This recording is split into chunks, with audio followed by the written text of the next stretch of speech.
મહેસાણા જિલ્લાના વસઈ ગામના સરપંચ પર હુમલો કરવામાં આવ્યો છે, જે આ હુમલો ચકચાર મચાવી દીધી છે।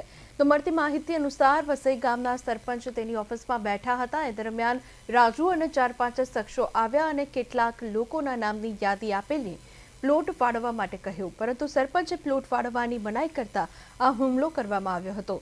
તો આ હુમલાથી સરપંચ કરવામાં આવ્યો હુમલો ત્યારે સરપંચે આ આક્ષેપ કર્યો છે।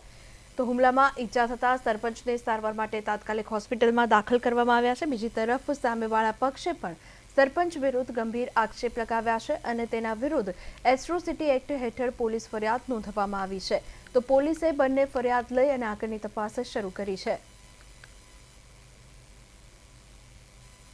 હું મારા નિત્ય ટાઈમ પ્રમાણે 10:30 વાગે મારી ઓફિસમાં બેઠો હતો અને રાજુભાઈને 3-4 હિસ્સામાં આવ્યા અને જે 100 વારના પ્લોટ ફાળવાના છે એમને મને લિસ્ટ આપી હતું કે આ પ્લોટ તમે ફાળી દો। એટલે મેં અમારે બોર્ડ મિટિંગમાં ઠરાવ કરીને કીધું કે દરેક સમાજના 5-5 નામ ફાળવામાં આવશે, એટલે કે હું કહું એટલું જ કરવાનું એમ। એટલે મેં કીધું યાર સરપંચ તમે શું કહો છો, એ સત્તા કોની છે?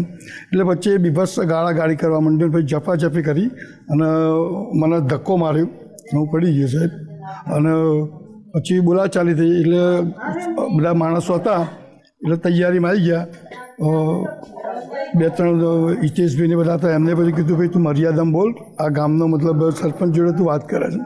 એટલે પછી મને એવી ધમકી આપવા માંડ્યા કે હું તમારા પર એટ્રોસિટી કરાવી નાખીશ, તમને આમ કરી નાખીશ ને, એમ કે સસ્પેન્ડ કરાવી દઈશ ને, આખી બોડીને ઘેર બેસાડી દઈશ ને, એમ કરીને વધારે પડતું મતલબ એ કરવા માંડ્યું। પછી એને પોતાના સાધનો ધમાધમ કરીને નાખવા માંડ્યા અને બોર્ડ ટેબલ ને ખુરશીને બધું ઊંધું કરી નાખ્યું અને પોતે બહાર જઈ મેં કીધું પોલીસ સ્ટેશનમાં ફરિયાદ કરવા જાઉં છું। તો મારી ગાડી રોકવા માંડ્યો અને ગાડી જવા નહોતો દેતો અને બીભત્સ શબ્દ એમ કહેવાય ને કે હું વરઘોડો કાઢીશ તારો, એમ કરીને મતલબ એ કરીને જ્યારે ઝપાઝપી કરી એટલે મને 2 ફેટ મારી અને એ વખત મારે મગમાળા પહેર્યું હતું કાયમ માટે।